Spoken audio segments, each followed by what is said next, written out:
함께 하실 말씀은 마태복음 5장 31절에서 32절로 함께 하겠습니다. 제목은 고멜 너에게 장가 들리니라는 제목으로 함께 하고자 합니다. 또 일렀을 때 누구든지 아내를 버리려거든 이혼 정서를 줄 것이라 하였으나 나는 너에게 이르노니 누구든지 음행한 이유 없이 아내를 버리면 이는 그로 간음하게 하며 또 누구든지 버림받은 여자에게 장가 드는 자도 간음함이니라. 지난주 우리는 간음에 대해서 살펴봤습니다. 오늘은 이혼의 문제입니다. 오늘 본문에 의하면 이혼의 사유가 간음이죠. 그래서 지난주 간음에 이어지는 내용이기도 합니다. 모세 율법에는 이혼하려면 이혼 증서를 주어야 한다 라는 말, 그러니까 율법에 의하면 그렇죠. 이혼 증서를 써주면 되는데 예수께서는 지금 음행이 아닌 이상 절대로 이혼하지 말라는 말로 들리죠. 그리고 뒤에는 누구든지 버림받은 여자에게 장가드는 자도 간음함이라. 그러면 재혼은 절대 하지 말아야겠네, 그죠? 문자 그대로 받아들인다면 만약 그렇다면 기독교인은 음행 외 다른 이유로는 절대로 이혼을 해야 돼요, 말아야 돼요? 하면 안 되겠죠. 예수의 말을 따른다면. 근데 사실 오늘날 이렇게 이혼 사회를 이렇게 보면 이혼의 가장 큰 이유는 뭘까요? 통계를 보니까 성격 차이더라고요. 그 다음에 이제 경제적인 문제, 그런 문제들이 주로 이루는 것 같습니다.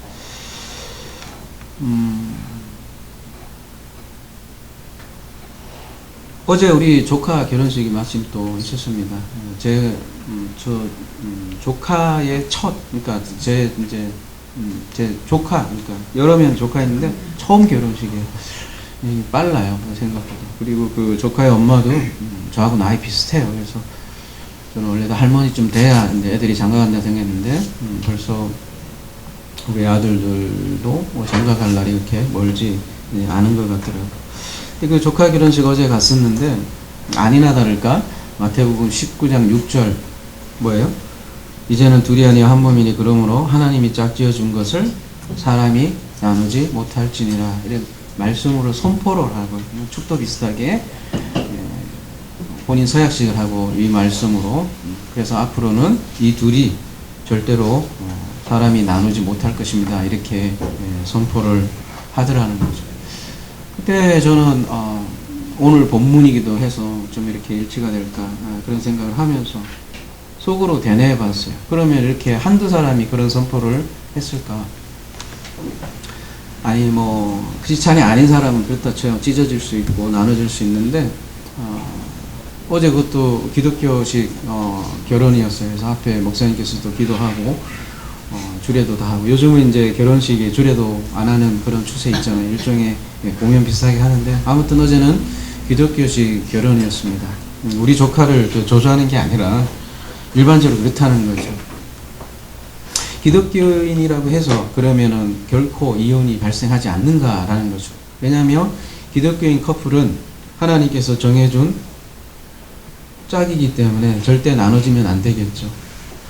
여러분 그 젊은 소시적에 신랑을 위해서 기도를 하잖아요. 이러한 조건, 이러한 조건, 이러한 조건, 이러한 조건 나에게 짝 맺어달라고. 그래서 하나님께서 딱 맞춰준 짝이죠. 그렇게 잘 살았는데 근데 통계를 보면 기독교인이나 일반인이나 그 이혼율이 크게 다르지 않다는 거죠. 그냥 이혼 많이 해요. 그리고 지금 한국에서는 특별히 오늘날 더 이혼이 많아지고 있고요. 그러니까 기독교인과 비기독교인의 이혼율이 사실 그다지 차이가 나지 않는다는 거죠.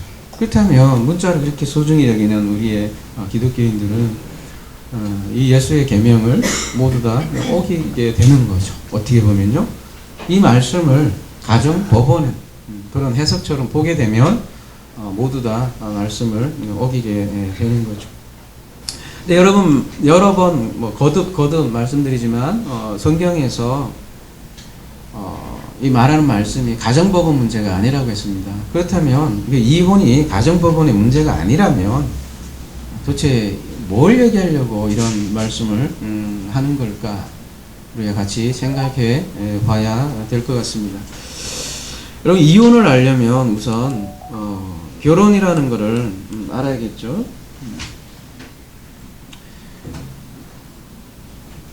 혼인이, 성경에서 말하는 혼인이 무엇인지 알아야 성경에서 그 많은 이혼이 무엇인지 알 수 있겠죠. 사실 성경은 어떻게 보면 결혼으로 시작을 해서 결혼으로 끝난다고 해도 과언이 아니죠. 창세기 2장에 보면 결혼 이야기부터 시작을 하죠. 그리고 계시록 마지막도 결혼하는 신부로 마무리되는 것을 우리가 볼 수 있습니다. 그래서 성경은 온통 결혼 이야기고 그 결과 아들 낳는 얘기라는 거죠. 아들 낳는 돌레도트가 성경인데요. 결혼식장 때마다 사실은 그 염두에 두고 하는 말씀들이 창세기 2장인데요. 다시 한 번 더 우리가 간단하게 한번 보도록 할게요. 여호와 하나님이 아담을 깊이 잠들게 하시니 잠들매 그가 갈빗대 하나를 취하고 살로 대신 채우시고 여호와 하나님이 아담에게서 취하신 그 갈빗대로 여자를 만드시고 그를 아담에게로 이끌어오시니 아담이 이르되 이는 내 뼈 중에 뼈요 살 중에 살이라 이것을 남자에게서 취하였은즉 여자라 부르리라 하니라. 이러므로 남자가 부모를 떠나 그의 아내와 합하여 둘이 한 몸을 이룰지로다. 아담과 그의 아내 두 사람이 벌거벗었으나 부끄러워하지 아니하니라. 근데 이제 창세기 2장 우리가 이미 살펴보았듯이 창세기 2장은 단순히 남자와 여자의 결혼 이야기가 아니라고 했습니다. 물론 표피적으로는 그렇죠. 근데 그 안에 항상 성경이 그렇듯이 그리스도와 교회의 관계를 보여주기 위해서 그런 결혼이라는 이미지를 사용했다는 거죠.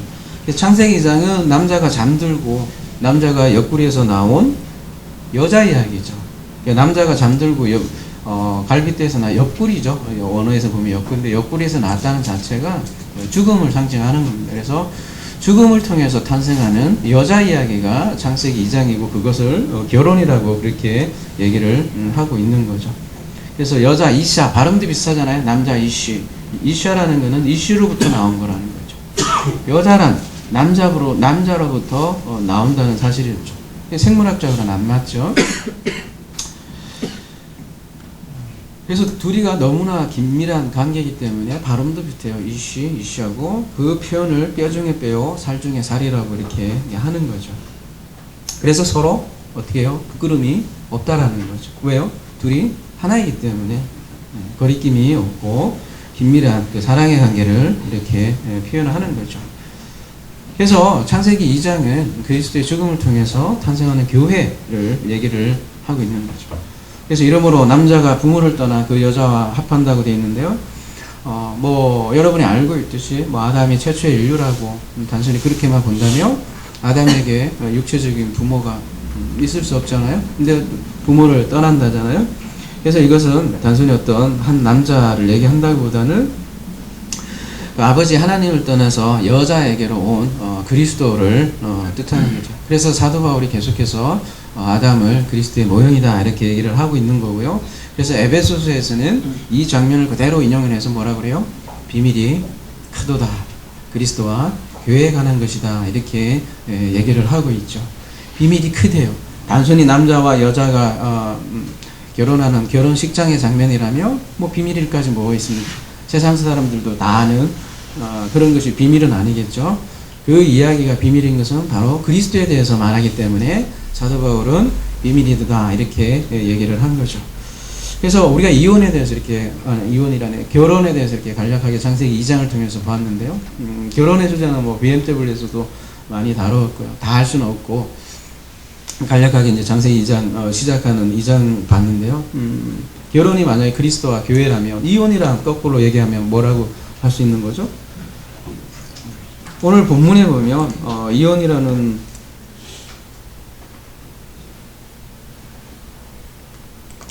이혼 증서라고는 돼 있는데 그냥 아포스타시온 이런데 요게 이혼 증설하기보다는 그냥 이혼인데요. 본래적 의미로는 분리 이렇게 되어 있는데 뭐 당연하죠. 분리라는 뜻인데 이혼이라는 것이 누가 누구의 분리라는 얘기예요? 남자와 여자가 분리되는 것을 이혼이라고 하죠. 특별히 여자가 남자를 버리고 도망가는 것을 이혼이라고 하는 거고, 그래서 한 몸 관계가 깨지는 것 자체가 분리되는 거잖아요. 그것을 이혼이라고 하는 거죠. 그래서 이혼이란 신랑과 분리되는 것을 얘기하는 거죠. 근데 성경에서 신랑은 그리스도를 말하고 있는데요. 길이요 진리요 생명이 그리스도와 분리되는 것, 그것을 이혼이라고 하고, 그 이혼은 그러니까 심판을 알려주기 위해서 이혼이라는 그 심상을 통해서 말해주는 거예요. 그러니까 이혼이라는 것은 곧 심판의 뜻을 가지고 있죠.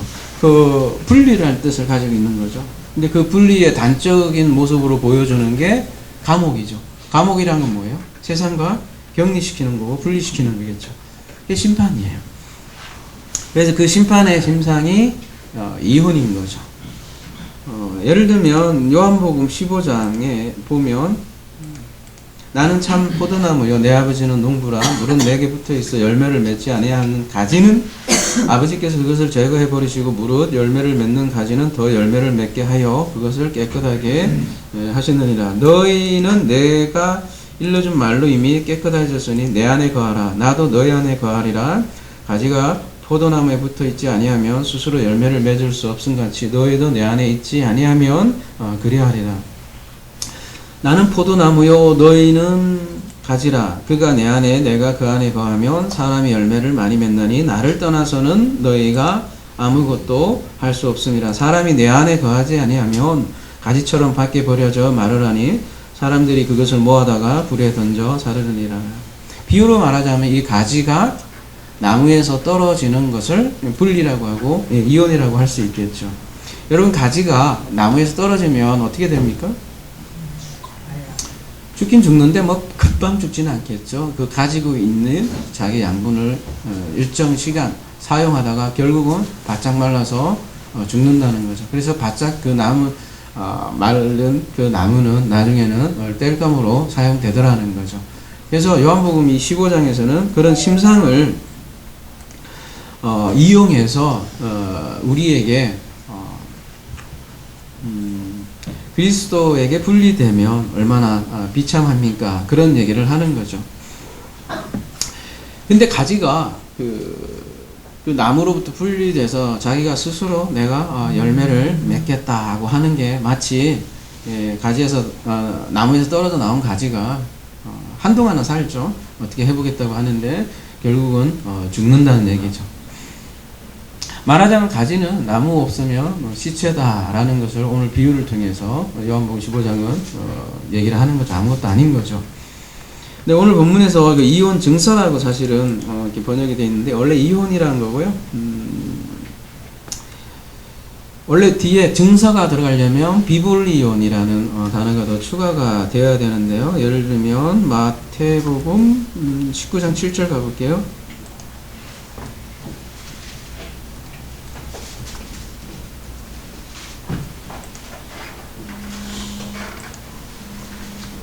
그러니까 비블리온이라는 단어가 하나 더 추가되어 있어요. 아포스타시온.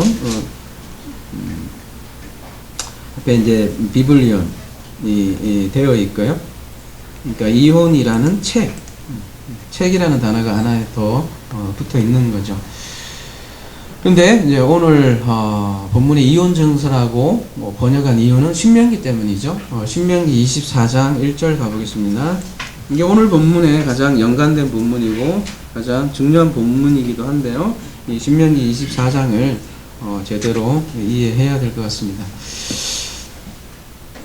신명기 24장 1절, 이게 좀 잘 안 보이니까요. 이걸로 볼게요. 사람이 아내를 맞이하여 데려온 후에 그에게 숙지되는 일이 있음을 발견하고 그를 기뻐하지 아니하면 이혼 증서를 써서 그의 손에 주고 그를 자기 집에 내보낼 것이요. 그러니까 신명기 예수께서 지금 하는 맥락이 뭐냐면 신명기 24장 1절을 너희는 들었는데 너희식으로 들었다는 얘기예요. 그 얘기는 무슨 얘기냐면 신명기 말씀을 표피적으로 받아들였다는 거죠. 이거를 이제 인용하면서 예수께서 다시 마태복음 19장으로 가볼게요.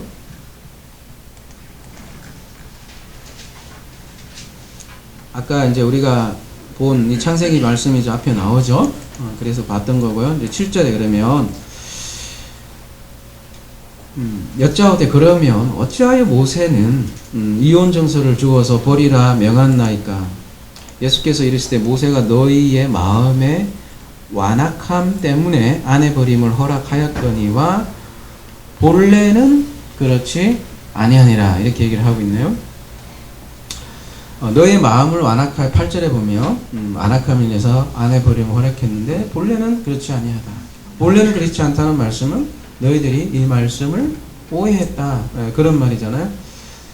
원래 신명기 24장은 여자들을 버리지 않기 위한 장치였다는 거죠. 그러니까 원래 이혼을 하지 못하게 하려고 이혼 정서를 쓰게 한 건데 오히려 그것을 그냥 써주는 것으로 이혼을 할 수 있다. 거꾸로 봄으로써 이혼을 쉽게 하는 거죠. 그러니까 말씀을 말하자면 자기 편리대로 사용한 거죠. 실제로 여러분 많이 그런 얘기 많이 들었죠. 이스라엘 사람들 와이프가 밥을 했는데 막 밥을 태웠어요. 음식을 못했어요. 그러면 바로 이혼을 당했다고요. 여러분 그 이 시대에 태어난 다행으로 하셔야죠. 그죠? 여친 여자보다 못생겨도 쫓아낼 수 있었다고 합니다. 심지어는. 그래서 우리나라 같은 경우는 뭐 남자 아이를 낳지 못하면 소박당했다 뭐 그러잖아요. 그죠? 요리를 못해도 이렇게 돌려보낸다는 엄청난 그죠?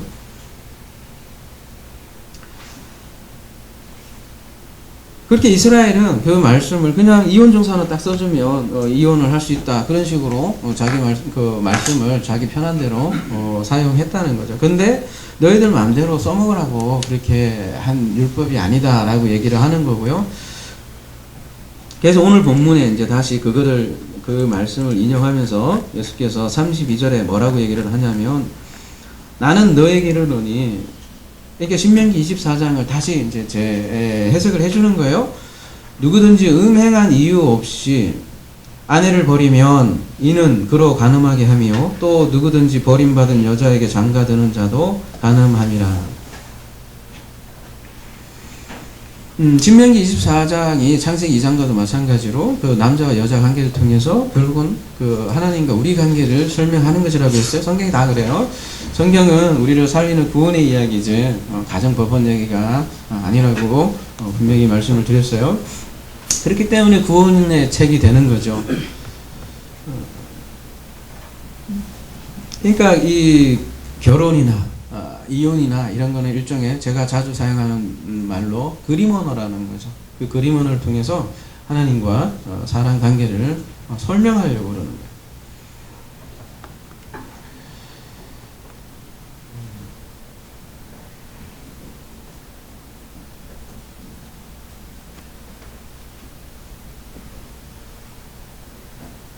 마태복음 19장 다시 한번 가볼게요.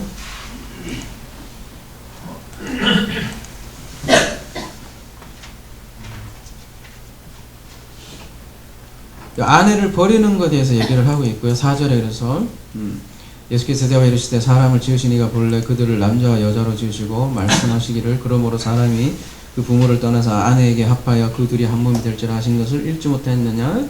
그러니까 창세기 2장 얘기하는 거죠. 그런즉 이제 둘이 아니요 한 몸이므로 한 몸이니 그러므로 하나님이 짝 지어주신 것을 사람이 나누지 못할지라 하시니.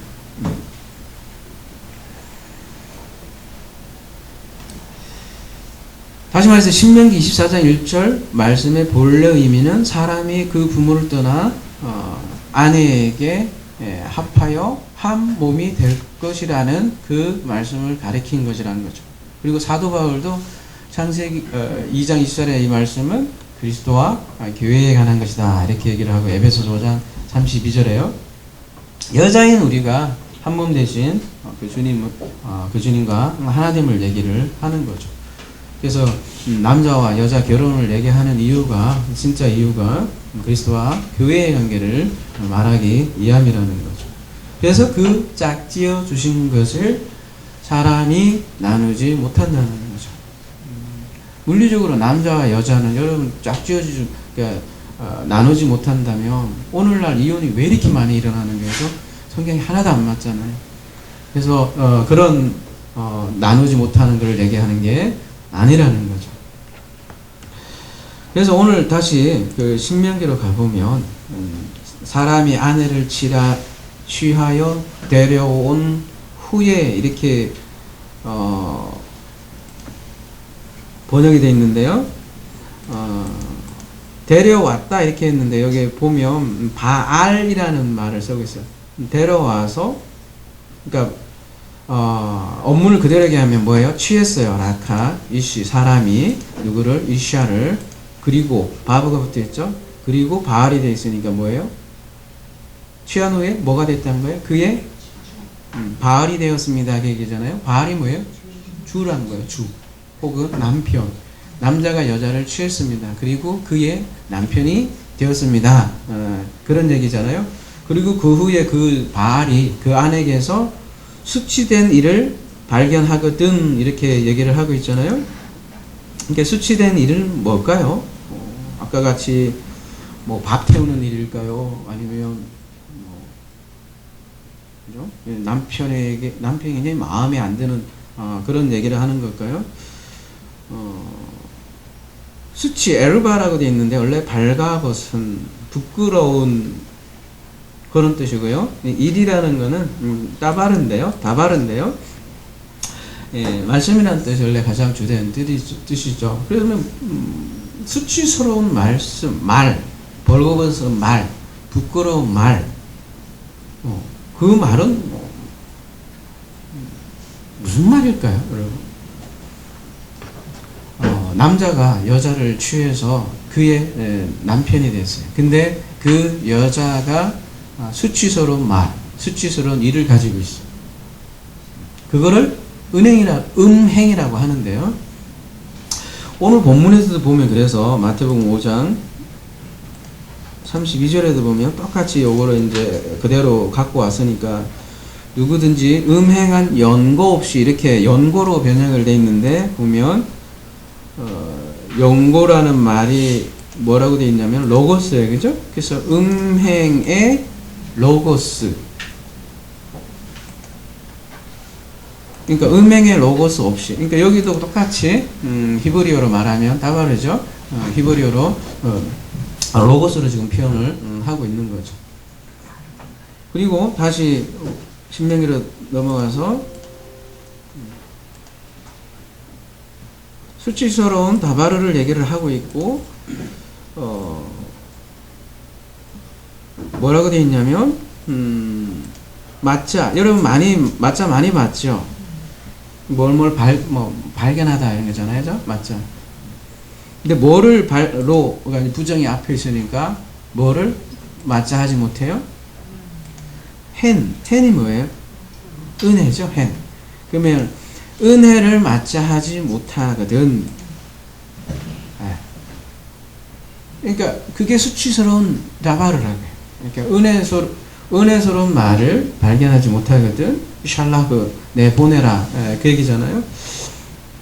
그러면 수치된 말을 발견하고 은혜를 발견하지 못하거든. 그 여자의 손안에 의원 정서를 써줘서 그 집에서 보내라는 말이죠. 그게 분리의 책이죠. 쓰다라고 번역이 되어 있는데요.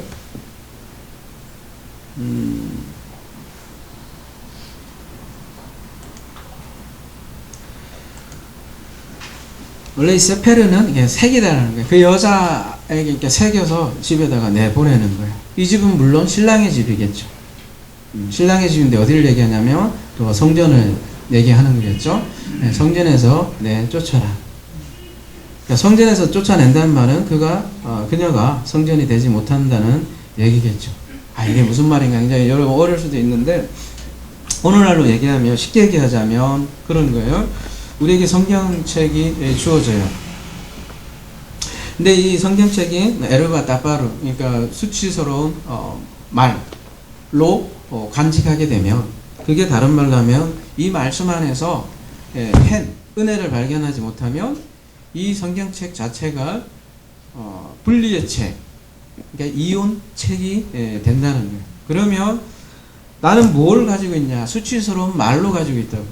그거를 간음이라고 하고 그 간음의 말로 내가 가지고 있다는 거예요.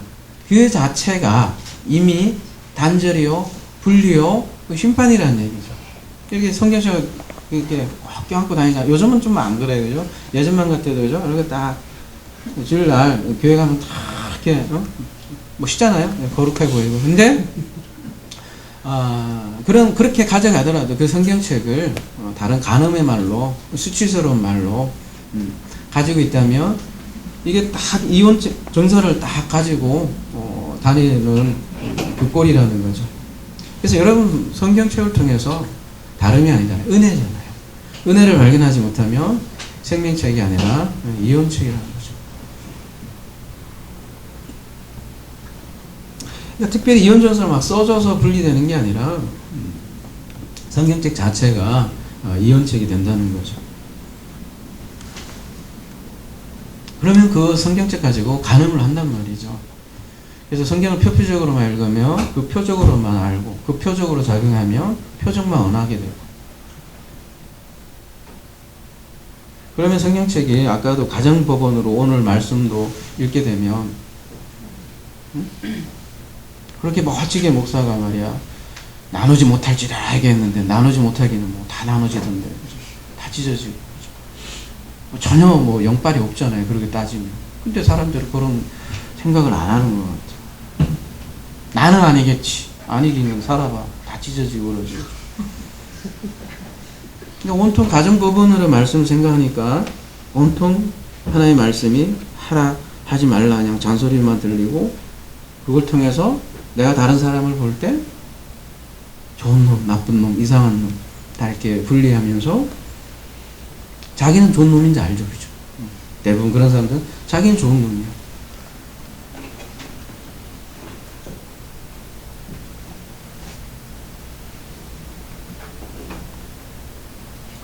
그렇게 알면요, 바알이 된다고요. 예수가 바알이 된다고요, 여러분. 이건 다른 남편이에요, 다른 남편.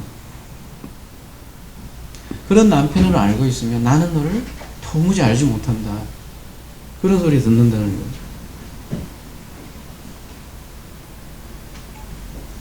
오늘이 부활절인데요.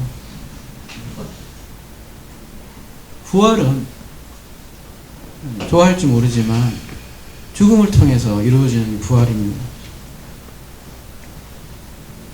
부활을 다른 말로 하면 생명책이라고 할 수 있고, 생명책은 어디로부터 나오냐면 죽음으로부터 온다는 거죠. 그 얘기는 거꾸로 얘기하면 자기 죽음을 경험할 때, 혹은 비유로 얘기하자면 요나가 스올에 내려가는 경험을 하잖아요. 그 스올에 내려갔을 때, 그럴 때 부활을 경험을 하는 거죠. 여러분 생명책에 자기 이름이 기록된 것을 본다고 하잖아요. 그거 어디서 볼 거예요? 뭐 천국에는 뭐 테라바이트 저장소가 다 있어서 다 가격을 펼쳐 보여서 그렇게 해서 네 이름이 있는가 다 조사하는 거예요?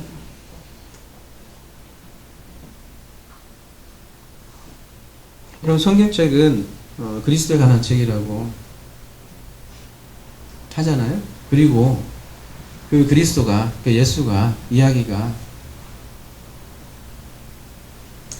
나의 이야기로 또 읽혀지지 않는 사람은 생명책이 되지 못한다는 거죠. 그러면 생명책에 그 이름이 없는 거예요.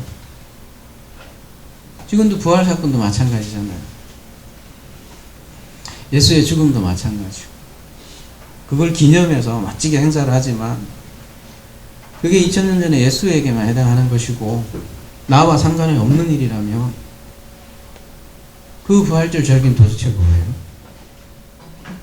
그래도 계명은 잘 지켰다고 생각을 하죠. 열심히 정일 잘 지키고 멋지게 축하해 드렸으니까. 근데 나에게는 없잖아요. 도대체 그 죽음과 부활 사건의 의미가 무엇인지, 그리고 나에게 그게 경험이 되어지느냐는 거죠.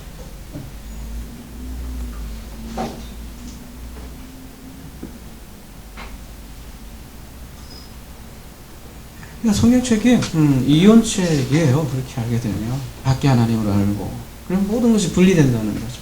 여러분 묘하게도 성경책이 몇 권이에요? 66권이에요. 66권 되게 좋아하지만 우리가 6이라는 그 숫자 메타포를 본다면 66이 좀 심상치 않지 않아요? 어때요? 여러분은? 666 소리 많이 들어봤잖아요. 하필 66권이에요. 재밌지 않아요? 그 숫자가 여러분? 성경책이 이혼책이 되면 66 역할을 6의 역할을 하는 거예요. 근데 성경도 한 권으로 보여야 돼요. 그래서 여러분이 하나의 책으로 보여야죠. 그렇지 않으면 66 또 확장하면 666이 된다는 거예요. 이게 666이 어디 딴 데가 있는 게 아니라고요.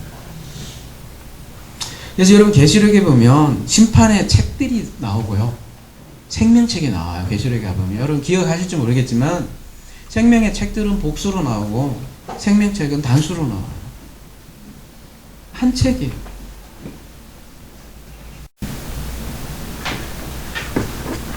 그렇게 생명책이 될 때는 창세기부터 계시록에 다 한 책으로 연결되면서 같은 내용으로 보인단 말이에요. 그렇지 않으면 다 분리되어 있어서 구약은 구약이고 신약이 신약이고 여기서는 이혼하지 말라고 그러고 이쪽에서는 또 이혼 뭐야 막 왔다 갔다 한다는 거죠.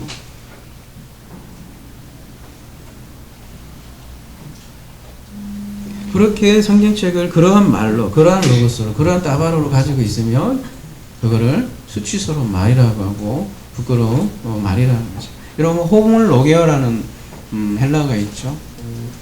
같은 말로 서로 키스하다, 입맞추다라는 거잖아요. 같은 말이어야 달콤한 거라는 거죠. 그죠? 그 결혼 마지막 때 딴딴따라 퇴장하잖아요. 그리고 둘이 멋지게 키스를 하더라고요. 요즘은 신식으로 그렇게 하는 모양이에요. 그죠? 근데 신랑과 신부가 입맞추는 장면이에요. 근데 성경에서는 그런 같은 말로 너희들이 호몰로게 해라. 같은 말로 찬양해라. 그렇게 얘기를 하는 거잖아요. 근데 말이 서로 다르면 어쨌다는 거예요. 서로 이렇게 커뮤니케이션 자체도 안 되겠죠. 그거를 분리라고 얘기를 하는 거죠. 오늘 다시 본문으로 가서 음행한 연고라고 되어 있는데요. 음행의 포로네이아의 로고스죠. 로고스는 로고스인데 어떤 로고스냐? 포로네이아죠. 포로네이아 이거 어디서 많이 본 거죠? 이 포르노라는 말 들어봤죠, 그죠? 포르노. 같은 뭐라죠? 같은 유의 단어예요. 포르노라는 게 뭐예요? 성을 상품화한 거잖아요, 그죠? 부부의 성은 아름다운데요. 성경에서 말하는 그 성을 상품화하면 포르노고, 그걸 멋지게 또 예술화하면 예술 작품으로 그려지잖아요, 그죠? 그 경계선이 모호하긴 한데 포르노라는 건 아무튼 그 장사하는 거예요. 뭘요? 성을. 그래서 비디오로 찍고 장사로 팔아먹으며 그거를 포르노라고 하는데요. 성경에서는 이 장사를 하는데 그 장사를 어디에서 하냐면 성전에서 하는 걸로 아주 날카롭게 그리고 있는데요. 그게 계시록 장면이잖아요. 잠깐 몇 가지만 볼게요.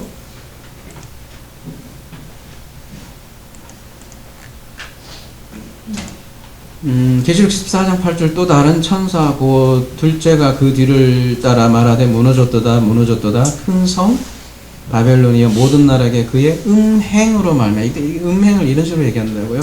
진내 포도주를 먹이던 자로다 하더라. 어디에서? 큰 성 바벨론에서 이루어지는 거죠. 17장 2절 땅의 임금들도 그와 더불어 그래서 음행을 하였다 그렇게 얘기 나오고요. 땅에 사는 자들도 그 음행의 포도주에 취했다 하고, 그 여자는 자줏빛과 붉은 옷을 입고 금과 보석과 진주로 꾸미고 손에 금잔을 가졌는데 가정한 물건과 그의 음행에 들어온 것들이 가득하더라. 그래서 이게 망하죠. 18장 3절에 가보면 그 음행의 진내 포도주로 말미암아 만국이 무너졌으며 또 땅의 왕들이 그와 더불어 음행하였으며 땅의 상인들도 그 사치의 세력으로 치부하였도다.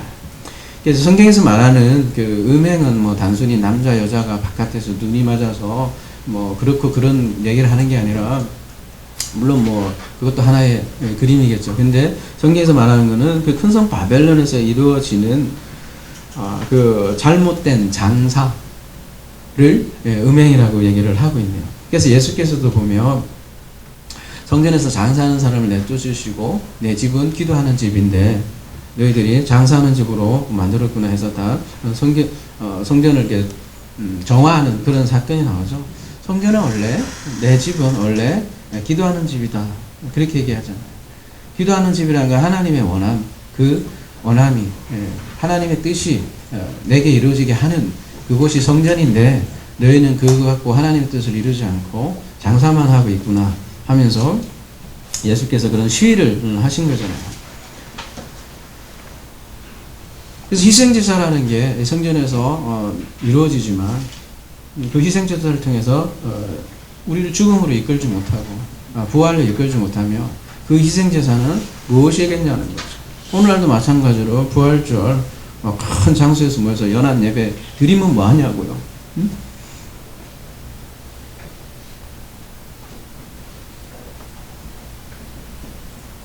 사월 지금만 부활 얘기하지 나머지는 다 무슨 얘기하는 줄 아세요, 여러분? 십자가 얘기 안 하잖아요. 물질 축복, 건강 축복, 자녀 축복, 긍정의 힘. 교회에서 간증이라는 걸 하고 다니잖아요, 그죠? 나는 예수를 잘 믿었더니 이렇게 성공했다. 여러분 웃으시죠? 지금 분리되어 있는 분 누구라고 얘기 안 하겠어요? 분리되어 있다는 건 감옥이죠. 지금 감옥에 가 계신 분이 그렇게 간증하고 다녔었다니까. 나는 장로인데 열심히 주차 봉사하고 예수를 잘 믿었더니 이렇게 성공했습니다. 그렇게 간증했죠. 지금은 왜 간증 안 해? 그러면 난 예수를 잘 믿었기 때문에 감옥 가 있습니다. 간증해야지. 왜 안 해? 그게 진짜네. 아니 그것도 예수 잘 믿기 때문에 감옥 가 있잖아요. 그러면 거기서 통렬하게 자기 자신을 발견하라는 메시지 아니겠어요? 왜 그런 건 간증 안 해요? 꼭 좋은 것만 간증하고 다닌단 말이죠, 사람들이. 근데 그런 모습을 보고 우리가 많이 비난을 하지만 사실은 크기가 크고 다를 뿐이지, 가만히 보면 그 모습이 우리의 모습은 아니냐는 거죠. 누구나 성공하길 바라고, 누구나 돈 벌기를 원하고, 누구나 명예를 갖기 원하고, 뭐 대통령은 이미 물 건너 간 것 같고, 그래도 하다못해 지역 의원이라도 되고 싶은 게 사람의 욕망 아니십니까? 그 의원이 되려고 이 조그만한 교회는 안 되겠어. 가만히 보니까 큰 교회 가야지. 그래도 그렇잖아요. 2,000명 이상 돼야 이 표수가 좀, 실제 그런 사람 많이 봤어요. 제가 교회로 옮겼어. 연락했더니 전화 안 와. 어디 갔냐 했더니 저 큰 교회 갔더라고. 왜 갔어? 요번에 이제 저 지방선거 하잖아요. 선거 때문에 이동했더라고. 크기만 다 다르지. 누구나 돈을 원하고 자식 잘 되고 그런 사람, 뭐 아는 사람 어디 있냐고. 근데 하나님은 그렇게 믿는단 말이에요. 예수를 잘 믿으면 그렇게 축복을 받을 거예요. 그게 365일 동안 그런 얘기 하다가 그래도 이제 부활절이니까 부활절에는 부활 얘기 해야 되지 않겠습니까? 그래서 지키는 게 절개 아니냐는 얘기죠. 그래서 우리는 그 감옥에 가신 분을 많이 욕하지만 사실은 그 모습이 나의 모습이고, 나보다 더 잘 돼서 배 아파 했었던 거고, 근데 그 배 아팠었던 것이 감옥 들어가니까 통쾌한 거야. 나쁜 새끼. 근데 자기 안에 사실 마음이 투사해서 보는 거지 않습니까? 그런 마음을 성경에서는 그 음료 바벨론으로 얘기를 하는 거고, 또 창녀라고 얘기를 하는 거고, 딴 얘기가 아니라는 거죠. 그래서 오늘 말씀으로 다시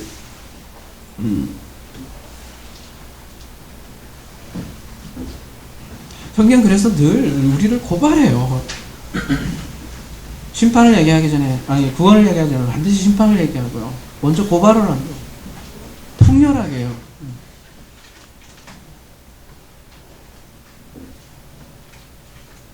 그 이혼책을 가지고 있는 존재로 고발을 한다는 거죠.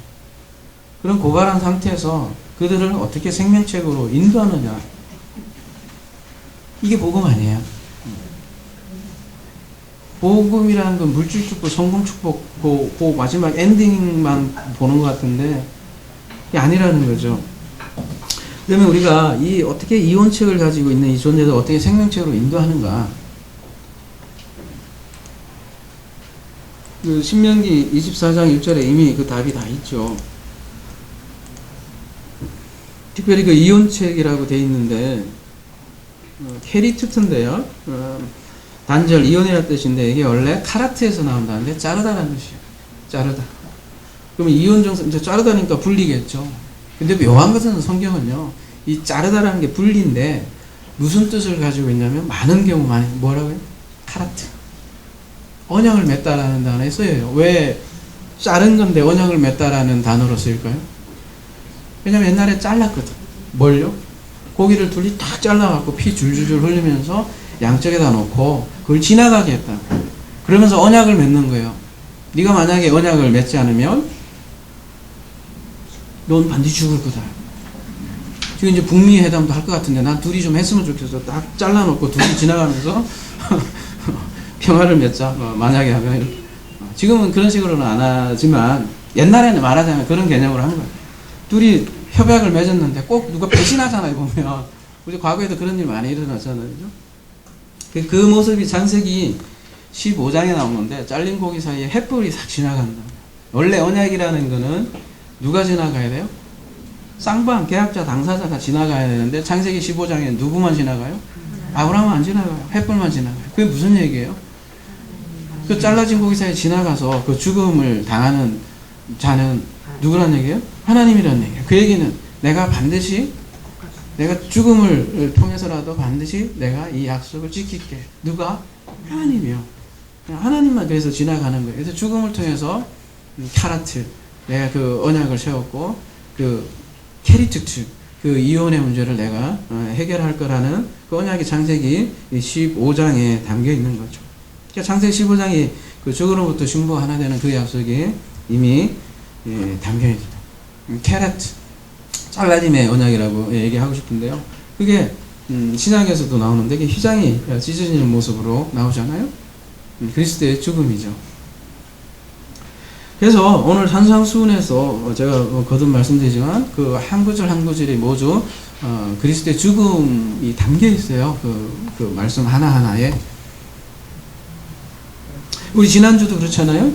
간음하지 말라. 명령형 앞에 고발하잖아요. 간음하지 말라. 모든 사람이 어떤 사실을 발견하는 거예요? 간음할 수밖에 없었던 나구나 라를 고백하잖아요. 오늘도 마찬가지로 이혼하지 말라. 명령 앞에 어떻게 해요? 이혼한다는 거예요. 그게 에비던스로 이 세상에서 보여주잖아요. 응? 가면 갈수록 앞으로 이혼율이 더 높아질 거예요. 아예 결혼도 안 하려고 하잖아요. 요즘은. 이혼할 수밖에 없는 존재라는 것을 발견한다는 거예요. 그 목사님이 아무리 뭐 나누지 못한다고 헛소리 해도 사람의 짝은 나눠준단 말이에요.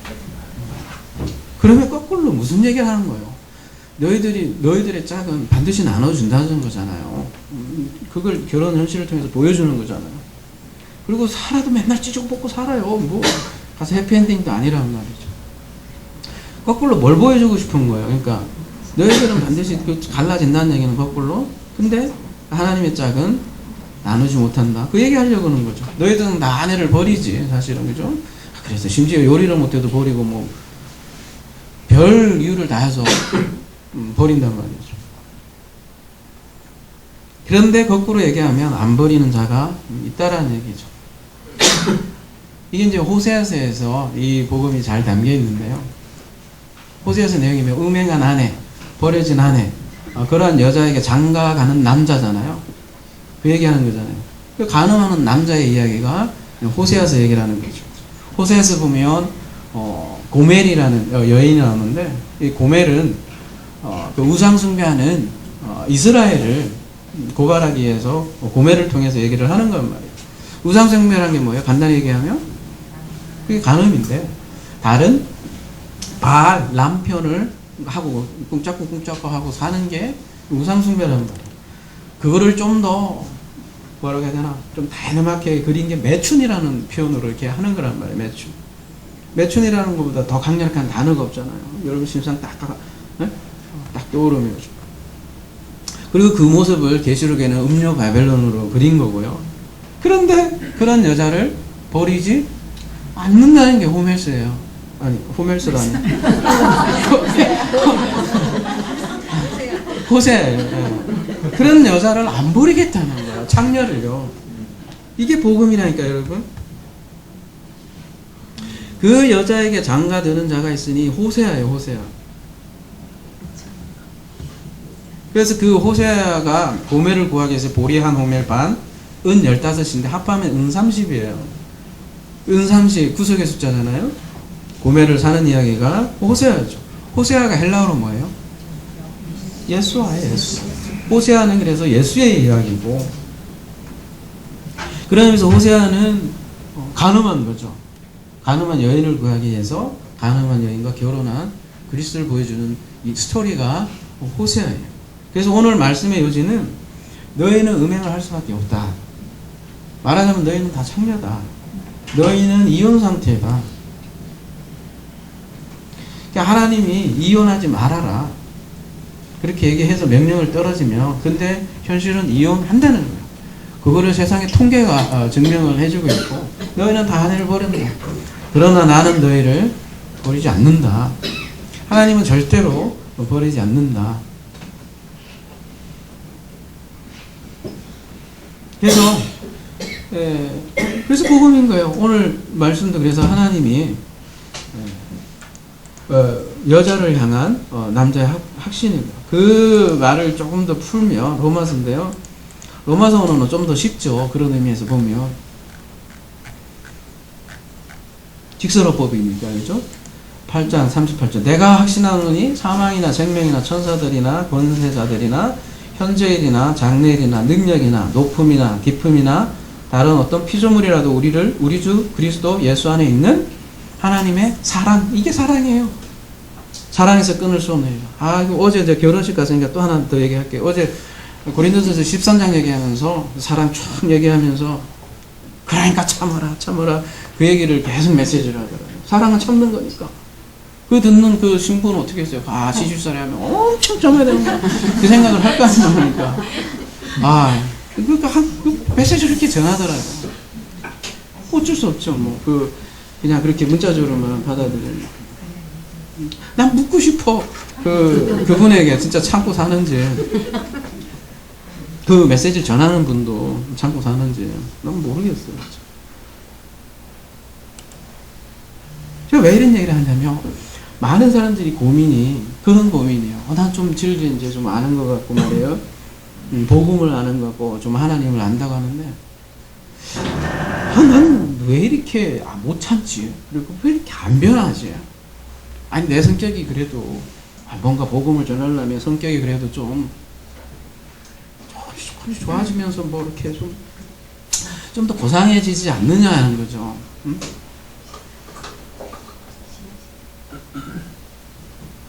그런 고민들을 의외로 많이 하세요.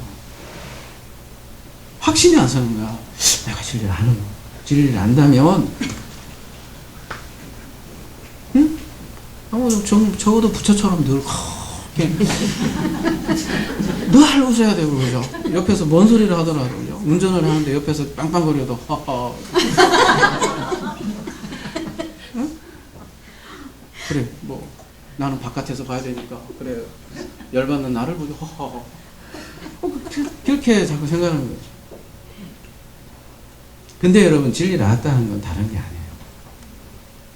오늘 말씀처럼 자기가 어떠한 존재라는 걸 그냥 인정하는 거예요. 잘난, 멋진, 미스 코리아 그게 아니라 창녀래요. 그냥 그거 인정하는 거예요. 그래서 창녀인데, 이렇게 거기에서 이렇게 해갖고, 여러분이 가진 그 완벽한 성격으로 하나님께서 인정해 주지 않는다니까. 아니, 아무리 뭘 해도 그냥 약한 거예요. 열받는 거예요. 그걸로 인해서 하나님이 그 사람을, 신분을 규정하는 게 아니라는 게 복음이잖아요.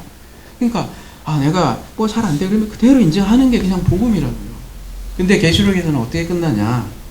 음녀 바벨론이 앞에 있고 마지막 아름다운 신부로 끝나잖아요. 근데 그 아름다운 신부 내용 이전에 뭐가 있냐면 음녀 바벨론 얘기가 난단 말이에요. 내 자신을 먼저 폭로하는 거예요. 그 음녀가 바로 고멜이고. 근데 그 고멜을 신랑이 새로운 옷으로 입혀주는 내용이 계시록이란 말이죠. 그 계시록 내용 한번 보고 오늘 말씀을 마무리할게요. 19장 7절. 우리가 즐거워하고 크게 기뻐하며 그에게 영광을 돌리세 어린 양의 혼인 기약이 이르렀고 그의 아내가 자신을 준비하였으므로 그에게 빛나고 깨끗한 세마포 옷을 입도록 허락하셨으니 이 세마포 옷은 성도의 옳은 행실이로다 하더라. 봐라, 옳은 행실이 있지 않냐. 그러니까 우리가 옳은 행실 해야 신부고 또 이렇게 나오잖아요. 그죠? 이거 뭐 벌써 강의했지만 언어는 디카이오마예요. 디카이오스네. 그리고 의예요. 의. 그러니까 디카이오마는. 그리고 그 의도 그냥 지가 가진 의도 아니고 허락하셨으니 이렇게 되잖아요. 수성태로 되어 있다고. 넘겨준 의라고요. 신랑이 입혀주는 옷이에요. 그러니까 넘겨받은 옷이고 넘겨받은 의예요. 뭐 옳은 행실 지가 뭐 이렇게 해갖고 멋지게 옷을 다림질한 그런 옷이 아니라 넘겨받아진 그 의예요. 그러니까 여기서 말하는 옳은 행실은 나의 의가 아니라 하나님의 의라고요. 그게 복음서 로마서 전체 내용 아니에요. 그러니까 나를 규정하는 것은 나의 의가 아니고 하나님의 의라고요. 그거 인정하는 게 복음이라니까요.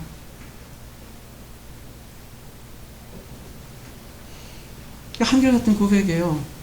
그 은혜밖에 얘기할 게 없어요. 그래서 복음이라는 게. 그 바깥으로 규정이 안 돼요. 아무리 부활절 저기 역전에 가서 1000만 명이 모인들 그 은혜 고백 없이 1000만 명이면 무슨 소용이 있겠어. 나의 나 되면 하나님이다. 다른 말로 하면 나의 엘로임 되면 나의 야훼 때문이다. 그렇게 고백하는 거예요. 또 엘로임이 뭐냐 하면 또 오후에 출애굽기 강의 때 또 나올 거예요. 그러니까 여러분 이런 진리를 알려주기 위해서 우리가 남자 여자를 만든 거예요. 이 달팽이는 뭐라고 하죠? 자웅동체라고 하나? 우리도 좀 그랬으면 세상에 골치 아픈 문제야 50%는 사라질 거예요. 그죠? 스스로 그냥 다 해결되면 스스로 애기 낳고 다 하면. 근데 사람은 자웅동체가 아니란 말이에요. 남자 여자를 만들어 놓고 지지고 뽑고 싸우고 이혼하고 다시 붙이고 다시 찢고 붙이고 그렇게 만들어 놓은 이유가 그게 생육 본성이에요. 근데 그런 복잡한 걸 통해서 그 하나의 씨, 단수의 씨를 알려주려고 그러는 거예요. 복잡다산하게 만드는 거예요. 그런 걸 통해서 내가 그렇게 해서 사람들이 캐리투투, 그러니까 잘라짐을 경험을 하고 그걸 통해서 다시 붙여주는. 그래서 내가 너와 반드시 결혼할 거야. 그게 하나님의 프로포즈가 초문인 거죠. 호세아 2장 19절 말씀으로 함께하고 진짜 마무리할게요. 내가 내게 장가들어 영원히 살되 공의와 정의와 은총과 긍휼이 여김으로 내게 장가들며 진실함으로 내게 장가들리니 진리로 내게 장가들리니 내가 여호와라 하리라. 오늘 제목이 그래서 고멜 내게 장가들리니 이런 제목을 했는데요. 내가 너에게 장가들면 네가 야훼를 야다 알 것이다. 그 얘기는 그전에는 야다하지 못한다는 얘기. 그냥 다른 하나님을 섬기게 된다는. 근데 신랑으로 장가들 때 진짜 야훼를 야다할 것이다. 네가 그 씨를 가졌을 때 야훼를 안다는 말이죠. 그러니까 원래 창녀 고멜이었던 나에게 신랑이 찾아와서 야훼를 알게 한다는 것이죠. 그게 가늠한 여인을 찾아온 그리스도의 계획이고요. 그 얘기가 요한복음 8장에 고멜 같은 한 가늠한 여인에게 찾아온 그리스도고 나중엔 둘만 남는다는 거죠. 그럴 때 어때요?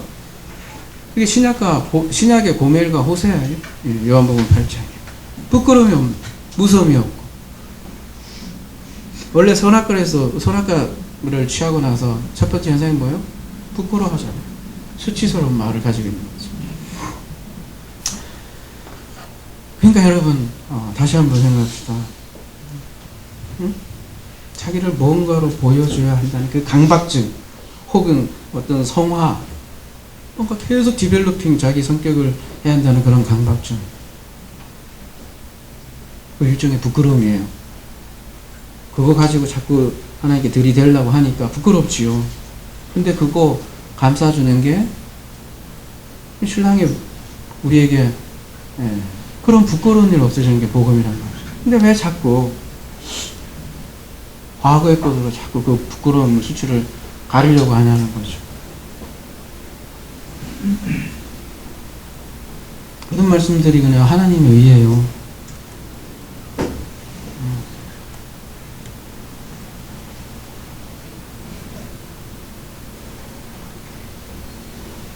그 자리 다시 확인하는 자리가 이 자리 워낙 잘 까먹으니까 우리는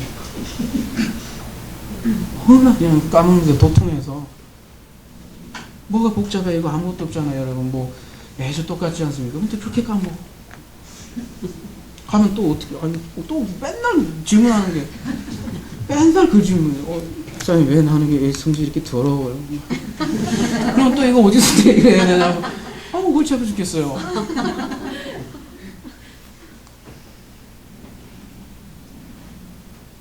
우리 그 연약함 그대로 인정합시다. 내 연약함 그대로 인정하고 그리고 다른 사람 연약함 그대로 인정하자.